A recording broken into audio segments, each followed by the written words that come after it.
Matt Gantley is the Chief Executive of the National Accreditation Body in United Kingdom, UKAS. Matt Gantley joined UKAS in 2018. He came from NQA, a certification body accredited by UKAS. When joining UKAS, Gantley pointed out three challenging areas: the Brexit, the pace of technology development, and peer-to-peer reviews. He's here today to talk about where accreditation stands in the United Kingdom and what value it gives to society. Over to Manchester.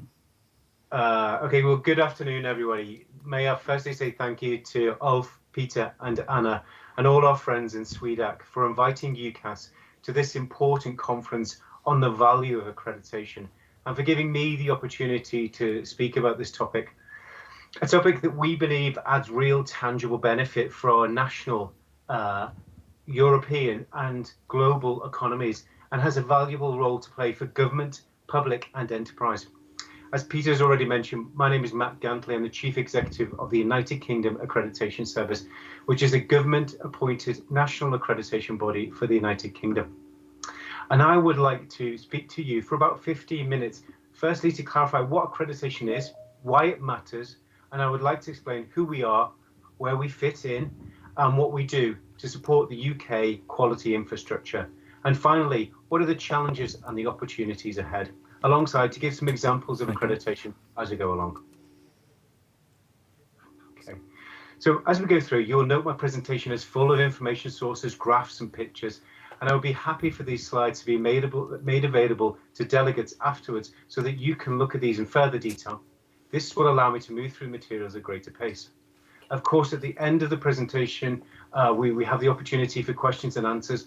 Moreover, I'll be here throughout the whole conference, so I would be happy to address any points in the discussion forums or the team chat facility. So, why does accreditation matter?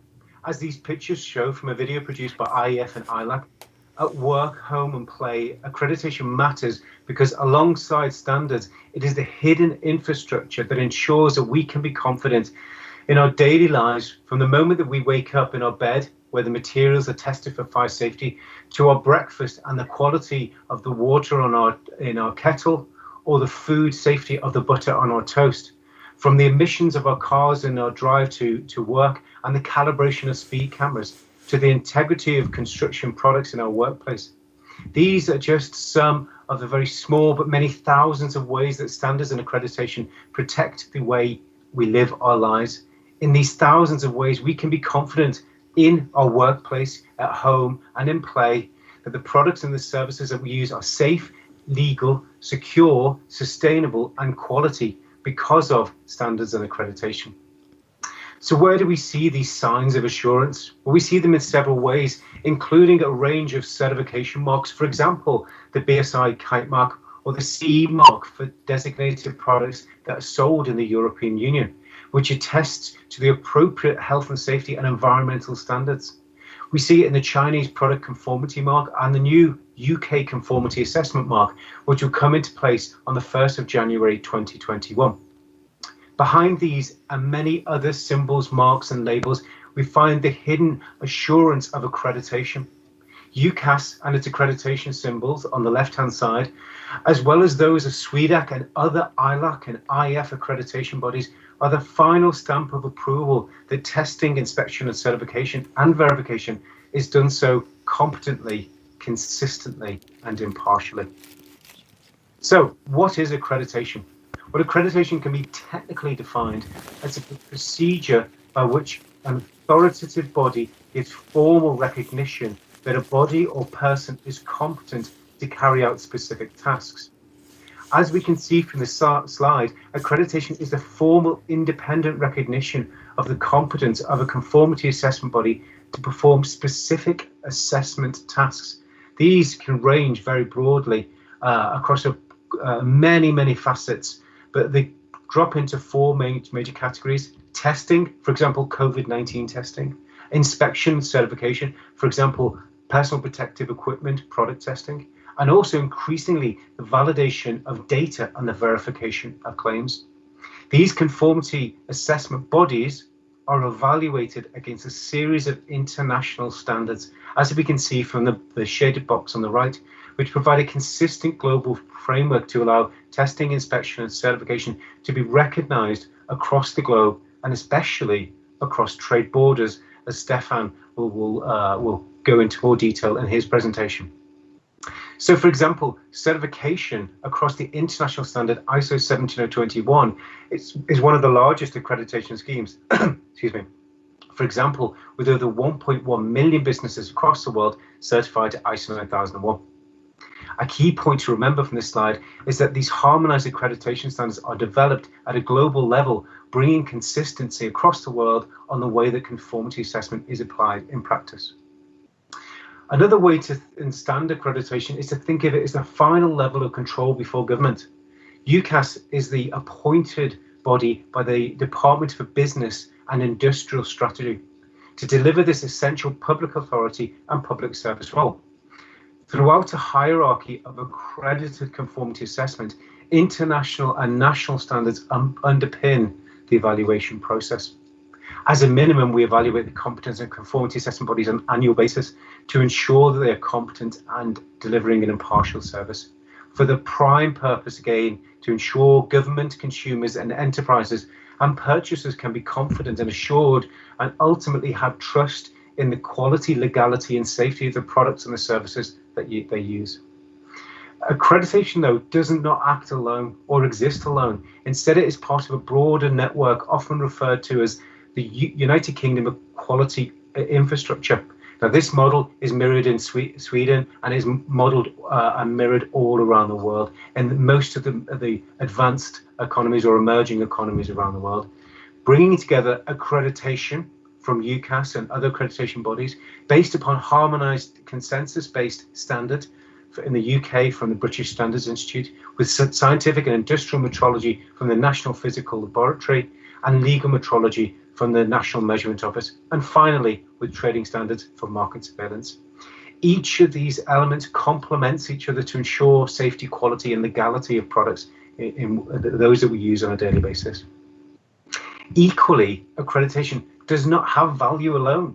It is intrinsically connected to and part of a broader assurance, testing, inspection and certification marketplace. This is a strong marketplace, estimated to have a total value of around 200 billion euros, with a growth rate of 5% per annum, and a potential to grow actually for an estimated 60% more, because of the potential to outsource to accredited conformity assessment. Because of this valuable role to the UK and the global economy, bodies such as OECD, the World Trade Organization, the World Bank Group, work closely with accreditation and other standards bodies, and they have developed mutual recognition and aim to facilitate that through trade and development. They've also published a number of independently verified reports attesting to the value and the economic benefits of standards. For example, in the United Kingdom, a research study found that almost 38% of UK productivity growth could be attributed to standards and accreditation. UK exports at a value of over 6 billion of additional exports per year could be attributed again to standards and accreditation. But let's take a step back and look to the real world and remember that beyond the economic benefits of accreditation and the economic value of accreditation of standards are essential to ensuring health and safety. And when this process is sidestepped, as we saw, for example, in the UK recently, where personal protective equipment that didn't meet appropriate standards or had been counterfeited came into the UK with significant cost and significant disruption. And so it's essential that government and public all understand the value of accredited conformity assessment to ensure that especially for personal protective equipment and other COVID-19 critical areas, are properly upheld. So Stefan is going to cover this in more detail. Stefan from the CEO of DAX is going to cover international mutual recognition in a lot more detail.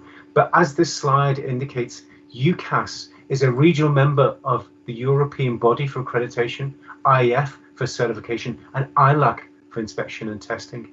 What is important to remember from this slide is that there are over 102 accreditation bodies globally with mutual recognition agreements covering all of the major areas of conformity assessment. What's also important to note is the number of laboratories, inspection bodies and certification bodies is more than sufficient to cover the needs of trade and the evaluation of products and services across a very broad range of activities. There's currently 60,000 laboratories and over 8,000 certification bodies globally. As I mentioned, UKAS is appointed as a public authority by the government, and we work closely with government to ensure that there is a balance between regulation and market-driven solutions. This allows us to be an important tool for government and the free market. We can provide a balance and a bridge between government-driven solutions and market-driven solutions, allowing greater flexibility and a more cost-effective solution than industry regulation. This can be particularly useful for new emerging markets, products and services.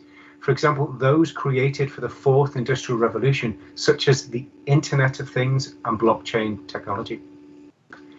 This slide just shows many of the examples in the way in which the UKAS has worked with government to provide a flexible solution for evaluating competence and compliance.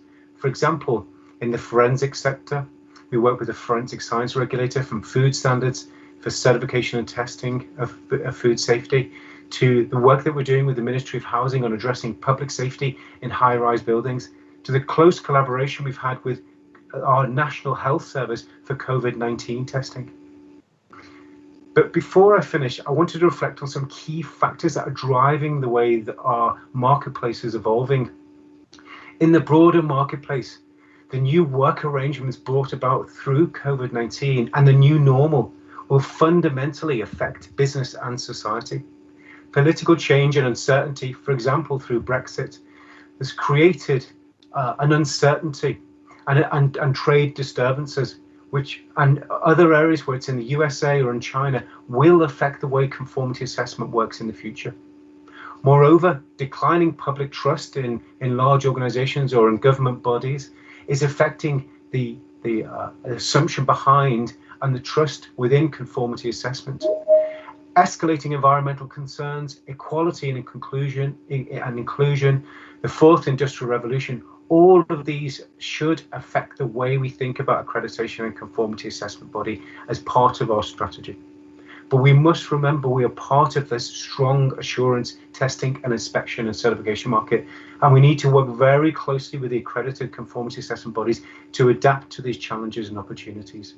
For example, the challenges and the opportunities that remote assessments bring to us in the future, as well as the opportunities to develop new models for evaluating compliance through risk-based approaches. As a final note for reflection, I wanted to reflect on some of the ingredients for success, which plays very much into the understanding of the value of accreditation. Firstly, on the left-hand side, you can see our experience tells us that there must be a number of really important internal factors which will affect the value of accreditation, from the degree to which we have industry insight and understanding, the competence across our business processes, not just the technical delivery of assessment processes, but our scheduling activities, our marketing, our sales, our training activities. We need agile and customer-focused processes, and most importantly, a culture that is collaborative, constructive, and consistent.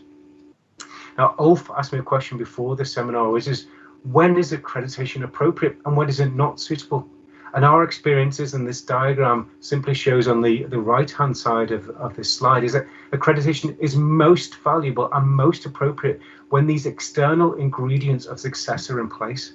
A clear specification and engaged scheme owners, clear standards, clear requirements.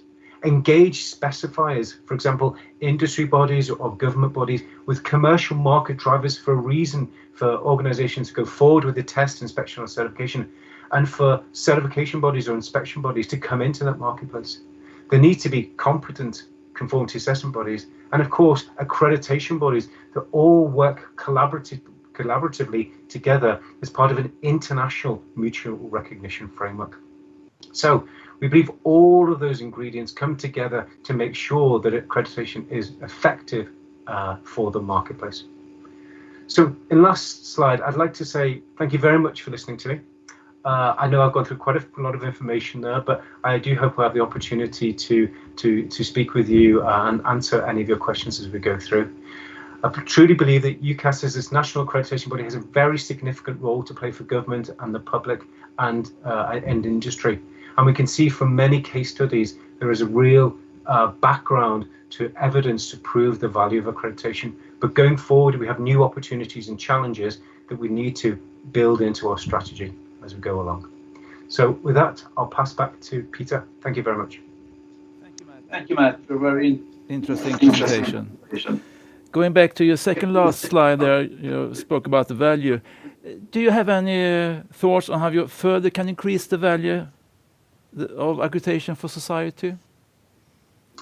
Yeah, very much. I think this is what's key to, if I go back to actually showing that slide of what makes that success of accreditation, if I just come back here again, is there's those four major ingredients of success, and that is the accreditation bodies work closely with the standards body or the organization that is creating the requirements, so we clearly understand what they're trying to achieve and choose the most appropriate model of conformity assessment, whether that's inspection, testing or certification.